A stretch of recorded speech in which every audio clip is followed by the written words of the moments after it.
Voltamos aqui pela TV Horizonte, a TV de Nossa Senhora da Piedade. Olha, vamos cantar aquela musiquinha? Se a criança acordou, dorme, dorme menina, tudo calmo ficou, mamãe tem Auricedina. Auricedina é um analgésico antisséptico de uso local para adultos e crianças. Todo mundo sabe, dor de ouvido, Auricedina. Se persistirem os sintomas, o médico deverá ser consultado. E eu encerro dizendo assim, dorme, dorme menina, com Auricedina. Auricedina tem 80 anos. O remédio mais famoso para o seu ouvido. Tá legal? Seguimos nossa conversa com a autora Joana Dark Rodrigues, que escreveu um belo livro com história dos descendentes de Cláudio Manuel da Costa. Dona Joana Dark, esse livro tem quantas páginas? 783 digitadas por mim, porque eu fui secretária. Uhum. Então, eu digitei e fiz os quadros. Que maravilha.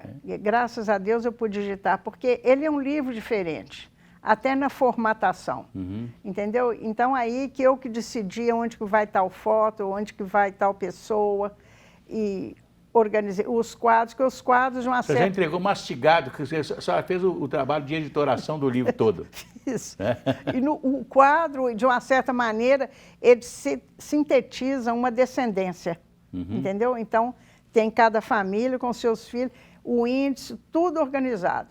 Agora, eu tive que produzir as provas, falei um pouco sobre Cláudio Manuel da Costa, eu pus ali a introdução a Vila Rica, o poema que ele escreveu, mas eu pus a parte escrita, que ele conta a conquista do ouro, a chegada dos bandeirantes, né, a divisão das comarcas, tudo ele fez. E ele também baseou toda a documentação dele no parente Pedro Taques de Almeida, e ele pegou muita documentação original, ele fez um trabalho excepcional. Eu pus três poemas dele pequenos, mas abri meu livro com a Poesia dos Inconfidentes de Cecília Meirelles, que ela relata os últimos instantes dele, né, até a morte dele. Muito bonita a poesia dela. Eu que não sou muito de poesia, eu peguei o livro... Como é que chama a Cecília Meirelles? O cancioneiro, não? Como é que é o Cancioneiro da Inconfidência. O Cancioneiro da Inconfidência, ela fez né? cada poesia para cada um dos participantes. Eu peguei do Cláudio Manuel, porque eu tive que me ater somente ao Cláudio Manuel. E a descendência também da filha mais velha, Quer dizer, tudo a partir da filha mais velha dele? Tudo a mais velha, da Maria Antônia Clara da Costa, com o marido e 3 filhos que foram para Viçosa. E foi, como eu disse, um processo atrás do outro. E a sua avó vem daí? Vem daqui. A minha tetravó. A minha tetravó, Antônia Maria Angélica, ela era neta de Cláudio Manuel da Costa. Aí peguei, família por família, como diz o outro, dissequei, né, a descendência de cada família. E eu fui muito bem recebida, né, nesse projeto, como eu sou de Viçosa. Quando eu procurei as famílias, todo mundo me atendeu muito bem, já me conhecia, ficou mais fácil, né? Porque quando você procura uma família que você não conhece e que está querendo saber quem ela, quem casou e tal. Então, quando eu procurei as famílias, eu já tinha conversado com muitas, então uma foi indicando a outra. Foi fácil, fui muito bem recebida, me atenderam muito bem, passaram as informações. Então, a descendência que está aqui, que eles também têm que lembrar, que eu coletei ainda na década de 90, permanece a mesma. Não há condições de eu retornar e atualizar. Sim. Então, cheguei em muitas casas, por exemplo, a pessoa ainda era adolescente, já casou, já separou 3 vezes, está na 4ª mulher, o marido já está na 6ª mulher, e por aí afora vai, já tem opção de filho. Mas o que está aí é o que me foi passado. Sei. Mais o que eu encontrei. Dona Joana Dark, a senhora encontrou alguma coisa, algum resquício do posicionamento político dele, da vida dele naquela época e tudo? Bom, dele era só o trabalho jurídico dele, as poesias e as traduções. Porque o movimento, as tratativas todas estavam sob sigilo, né? Até que houve a denúncia, que na realidade foram 6 denúncias, estão aí no livro, foram 6. O Joaquim Silvério dos Reis, que foi o primeiro. Ele assina um contrato advocatício com Cláudio Manuel da Costa em janeiro. Joaquim Silvério dos Reis. Quando é em março, ele faz a denúncia, vai lá com o governador, faz a denúncia. Ele falou, então você escreve. Ele escreveu tudo, mas foram 6 denúncias, estão aí. E ele depois, então, quis sair de Ouro Preto, quis sair do país, do Brasil, para o lugar, mas não deram permissão para que ele saísse, porque tudo para você entrar, sair, tinha que ter permissão. Para casar, no caso de Cláudio Manuel da Costa, que ele era funcionário do governo, eu ainda não sei por quê. Eu acredito que como ele era funcionário do governo, eu não quis, não pôde, eu não sei por quê. O interessante que a gente analisa, né, é que, naturalmente, era um governo que já tinha escravidão, o governo era quase como uma ditadura naquela época, mas teve processo. Teve. Né? E o processo deu vazão a muitos estudos, né? Como o seu livro. Aqui, todos que eu digo, foram 6 processos. Esse da invasão da terra, porque a pessoa vendeu a fazenda para 2 pessoas. Aí foi... Esse Rafael Gonçalves Barros, que era o oponente dele, foi até o final. Então, em cada processo, eu fazia uma descoberta maravilhosa dos filhos dele, dos filhos da Antônia Maria Angélica. Ele teve um filho, o padre Manuel Inácio, com a Antônia Maria Angélica, teve um filho que se tornou o padre Maximiano José da Silva e Castro. E quando o padre Manuel Inácio de Castro morreu, no testamento dele, ele nomeou 3 sobrinhos e deixou lá dinheiro para os afilhados dele. Deixa estar que os afilhados eram todos expostos. E que depois se comprovou que foram filhos deles, né?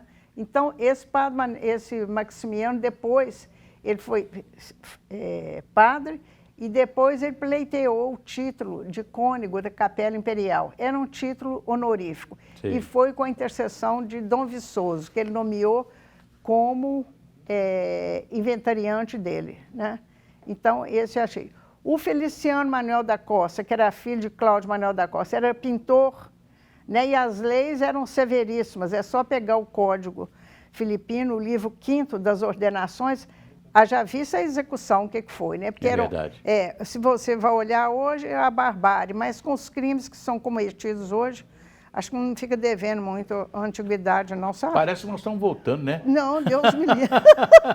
Parece que nós estamos voltando àquela época, né? Não é possível. Então, aí, bom, executou o Tiradentes, coitado. Dividiu o corpo em 4 partes, deixou Cláudio Manuel acabar com a vida dele, porque o governador, que ele estava meio tendente ao movimento, entendeu? Então, e todo mundo em cima. Todo mundo foi preso, já foi para o Rio de Janeiro, por que ele está solto?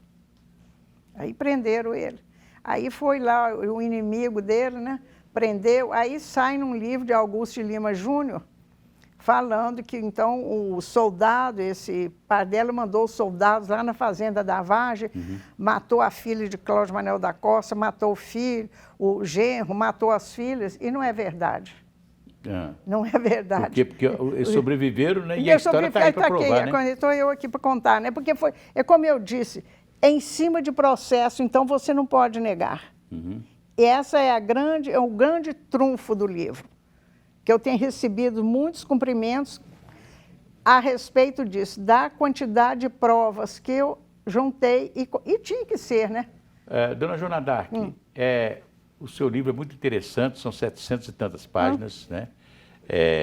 Está aqui para o nosso telespectador ver, né? E eu gostaria de saber da senhora, assim, como que o telespectador que está interessado em saber do seu livro, como é que ele tem acesso a esse livro, como é que ele compra esse livro? Bom, está esgotado, não tem mais. Foram impressos 400 livros. E, então, como eu falei, né, foi muito concorrido, porque o público principal é constituído dos descendentes, Sei. de onde a grande demanda que houve. Eu recebi somente 100 livros no dia do lançamento. Eu tive que pedir às pessoas lá de Viçosa que abrissem mão, apesar de já terem pago, para receber depois, porque tinha gente, quase todo o estado do Brasil, tinha gente da cadeira de roda, tudo lá, para receber o livro. Então, o que eu fiz? Eu coloquei, onde eu pesquisei, eu doei um livro. Então, aqui em Belo Horizonte pode ser lido no Instituto Histórico e Geográfico de Minas Gerais, no Arquivo Público Mineiro, na Fundação João Pinheiro, e vai chegar agora para a Universidade Federal, na área de Ciências Sociais, na Pampulha. A senhora quer deixar um telefone, uma rede social? Tem. Eu tenho meu e-mail, Joana Vale com 2 L's, @ gmail.com. Uhum. E o meu telefone fixo é 31 3892 2863. Beleza. Aí quem quiser entrar em contato. Porque quando eu encaminho os livros, eu ponho uma carta. Sei. Faço uma sinopse pequena do livro, da narrativa, de que ele é construído. E ao final tem meu nome, meu e-mail, telefone, Beleza. WhatsApp e tudo. Eu quero agradecer a senhora pela presença aqui nos estudos da TV Horizonte, né? A senhora contribuiu muito com a história do Brasil, com a história de Minas Gerais, com esse livro, Os Descendentes de Cláudio Manuel da Costa. Quero cumprimentá-la pelo esforço, né, de 30 anos de pesquisa que a senhora fez, né, para chegar a esse livro, e quero agradecê-la pela presença. E eu também quero agradecer outra vez por me receber no seu programa, agradecê-lo muito. É uma honra aqui participar Alegria nossa. e divulgar o livro. Muito Gente, obrigada. até amanhã!